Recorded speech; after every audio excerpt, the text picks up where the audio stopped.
उत्तर प्रदेश सरकार के द्वारा घोषित किए गए बजट के लिए आपकी जो वैकेंसीज है वो माध्यमिक शिक्षा में सरकार की ओर से घोषणा की गई है। 40,000 से अधिक पदों के लिए आपके जो है यहाँ पर वैकेंसी निकाली जाएंगी और इसके लिए आपके पास क्या क्वालिफिकेशन होनी चाहिए, कब से आपके लिए फॉर्म भरे जाएंगे, कैसे सिलेक्शंस की प्रक्रिया आपकी होती है, वीडियो के माध्यम से आप लोगों के बीच आए हैं हम लेकर के। तो यहाँ पर सबसे पहले बात करते हैं कि सरकार की ओर से जो घोषणा की गई है वो 40,000 से प्लस पदों पर माध्यमिक शिक्षा में आपकी भर्ती होगी। और ये जो 40,000 प्लस पद हैं इनमें आपकी जो भर्ती है ये माध्यमिक शिक्षा की यदि बात की जाए तो 2 पोस्ट होती हैं मुख्य रूप से, टीजीटी और आपकी पीजीटी। तो टीजीटी और पीजीटी की आपकी वैकेंसी एक ही साथ आपकी निकलती हैं फॉर्म और लगभग आपका 1 महीने के डिफरेंस पे ही आपका पेपर हो जाता है। वैकेंसीज आपकी अलग अलग निकलती हैं, पेपर आपका अलग अलग होता है, तो सिलेबस भी आपका अलग अलग होता है। बात की जाए इसके लिए ऑनलाइन आवेदन की तो देखिएगा, वैसे तो कोई भी निश्चित तिथि किसी भी जो है नोटिफिकेशन के माध्यम से जारी नहीं की गई है, केवल बजट में इसका प्रावधान दिया गया है। और यहाँ पर यदि बात की जाए तो जिस तरीके से माध्यमिक शिक्षा बोर्ड की बात की जाए तो उनका मानना है कि ये जो भर्ती है आपकी वो देखिएगा जुलाई या अगस्त में आपकी जो है शुरुआत हो सकती है। अब ये जो कहा गया है सरकार की ओर से, इसमें भी जो है कई कंडीशंस है। इसमें बताया गया है 2 या 3 चरणों में आपकी जो है ये भर्ती की प्रक्रिया होगी। तो कुल मिलाकर के कहने का मतलब ये है कि आपका जो पहला चरण है उसमें कुछ वैकेंसी निकाली जाएंगी। यदि 3 स्टेप की बात की जाए तो 3 स्टेप में यदि इसको जो है डिवाइड किया जाए तो यहाँ पर आपकी 40,000 से अधिक वैकेंसीज हैं, तो लगभग 13 से 14,000 वैकेंसीज आपकी जो है एक बार में आपकी यहाँ पर बनती हैं। तो इस बार संभावना यही है कि आपकी जो वैकेंसीज हैं वो 13,000 से 15,000 के बीच आएंगी। इसमें आपकी जो है 11 से 12,000 वैकेंसी जो है टीजीटी के लिए आएंगी, बाकी जो आपकी 3 से 4,000 वैकेंसीज आपको पीजीटी के लिए देखने को मिल सकती हैं। तो ये तो थी एक बात जो सरकार की ओर से बताई गई थी, आयोग की ओर से जो बताया गया जानकारी है उसके अनुसार जुलाई या अगस्त में इसके लिए जो है ऑनलाइन आवेदन की प्रक्रिया आपकी शुरू हो जाएगी। और इसका जो एग्ज़ाम्स है वो देखिएगा अक्टूबर माह में आपका जो एग्ज़ाम्स है वो कराने के लिए आयोग की ओर से जो है जानकारी प्राप्त हो रही है कि अक्टूबर 2022 में इसका एग्ज़ाम्स कराया जा सकता है। तो जो लोग टीजीटी या पीजीटी के लिए अपनी बीएड किए हुए हैं और सब्जेक्ट कॉम्बिनेशन जिन लोगों का सही है, तो सब्जेक्ट कॉम्बिनेशन के बारे में मैं आपको बताऊंगा कि केवल ये कैंडिडेट ही इसकी तैयारी करे। सब्जेक्ट कॉम्बिनेशन के बारे में काफ़ी लोगों को नहीं पता है, तो आपको कौन सी सब्जेक्ट चुननी चाहिए और किस में आप जो है बेहतर कंडीशन में जा सकते हैं। तो यहाँ पर मैंने आपको बता दिया है कि अक्टूबर 2022 में आपकी ये जो वैकेंसीज हैं ये क्लियर हो पाएंगी।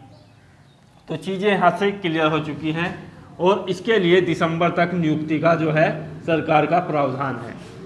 तो 2 से 3 चरणों का मतलब ये है कि आपके 5 साल के कार्यकाल में ये जो है इस तरीके से वैकेंसीज आपकी निकाली जाएंगी कि 3 स्टेप में वैकेंसीज पूरी की जाए। योग्यता की बात की जाए तो योग्यता में देखिएगा टीजीटी के लिए यदि बात की जाए और पीजीटी के लिए, तो पीजीटी के लिए आपकी जो योग्यता है वो यहाँ पर बीएड आपके पास ज़रूरी होना चाहिए और 50% मार्क्स आपके कम से कम होने चाहिए। दूसरी बात करते हैं ग्रेजुएशन यानी कि यूजी आपके पास होना चाहिए, आपके अंडर ग्रेजुएट आपको होना चाहिए और इसमें भी कम से कम मार्किंग आपकी 50% हो। तो ये 2 चीज़ें यहाँ पर जरूरी है यूपी के अंदर। सीटेट या यूपी टेट इस तरीके की कोई रिक्वायरमेंट नहीं होती है, तो ये चीज़ें आप लोगों के लिए है। पीजीटी के लिए यहाँ पर केवल पोस्ट ग्रेजुएट आपको होना चाहिए और 50% मार्क्स आपके होने चाहिए। किसी भी आपकी जो है यहाँ पर आपके मनपसंद सब्जेक्ट जिसकी भी आपकी वैकेंसी निकलती हैं, यदि आपने मैथ से किया हुआ है एमएससी वगैरह तो आप मैथ में अप्लाई कर सकते हैं। हिंदी से बीए एमए वगैरह किया हुआ है तो आप हिंदी से कर सकते हैं, यानी कि पोस्ट ग्रेजुएट होना चाहिए और अपने सब्जेक्ट्स में आप जो है इसमें फॉर्म भर सकते हैं। और आपकी जो रिक्वायरमेंट है वो 50% की आपकी है।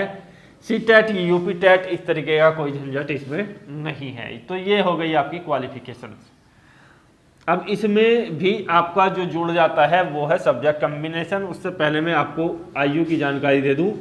तो आयु जो है यहाँ पर देखिएगा 21 से 40 वर्ष तक आपकी जो है आयु है।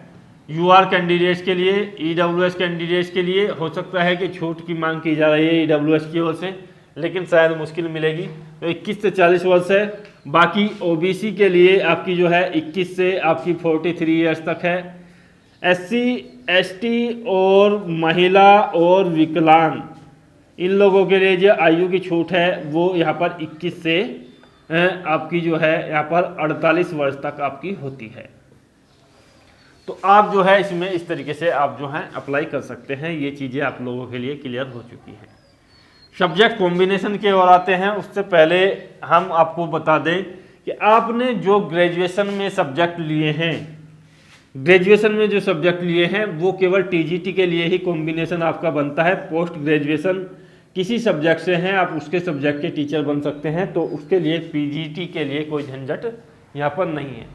केवल झंझट है तो टीजीटी के लिए है। तो टीजीटी के लिए यदि आपने यहाँ पर सबसे मुख्य जो फैक्ट है वो है एसएसटी, और दूसरा जो फैक्ट है वो है यहाँ पर हिंदी, और तीसरा जो सब्जेक्ट है वो है आपका बायोलॉजी। तो ये जो सब्जेक्ट है इनका कॉम्बिनेशन खराब रहता है। तो इसके लिए मैं आपको बता दूं कि क्या कंडीशंस आपकी होनी चाहिए। तो देखिएगा कोई भी 2 वर्ष लिख दिया है मैंने यहाँ पर ग्रेजुएशन में, यानी कि यूजी में आपके पास होने चाहिए ये सब्जेक्ट। कौन कौन से सब्जेक्ट होने चाहिए यदि आप एसएसटी से अप्लाई करना चाहते हैं? तो इतिहास हो आपके पास, इतिहास के साथ साथ आपके पास भूगोल, अर्थशास्त्र, और आपके पास जो चौथा सब्जेक्ट है वो है देखिएगा यहाँ पर इतिहास, भूगोल, अर्थशास्त्र, और एक सब्जेक्ट है आपका राजनीतिक शास्त्र। तो ये आपका जो है 4 सब्जेक्ट में से कोई 2 आपके पास होने चाहिए, तब आप जो है इसमें जो है यहाँ पर 2 वर्षों में आपके पास 2 सब्जेक्ट कम से कम इनके होने चाहिए, तब आप जो है एसएसटी के लिए अप्लाई कर सकते हैं यूपी टीजीटी में। हिंदी के लिए, हिंदी आपके साथ आपके पास ग्रेजुएशन में यानी कि यूजी में आपके पास हिंदी के साथ साथ आपके पास संस्कृत होनी चाहिए, तब जा कर के आप जो है इसमें अप्लाई कर सकते हैं। बायोलॉजी के टीचर्स की बात की जाए तो बायोलॉजी में आपके पास जो है बायो कंपलसरी है, और बायो में आपके पास जो है जूलॉजी और आपके पास जो है यहाँ पर बॉटनी आपके पास होनी चाहिए, तब जा कर के आप जो है इसमें अप्लाई कर सकते हैं। इसी तरीके से यहाँ पर बात की जाए यदि बायोलॉजी के अलावा एक सब्जेक्ट और बनता है आपका साइंस।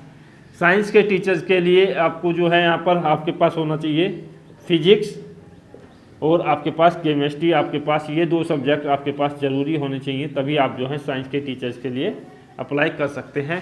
पहले बायो को भी इसमें कंपलसरी किया गया था, लेकिन अब बायो की वैकेंसीज आपकी अलग आ चुकी हैं।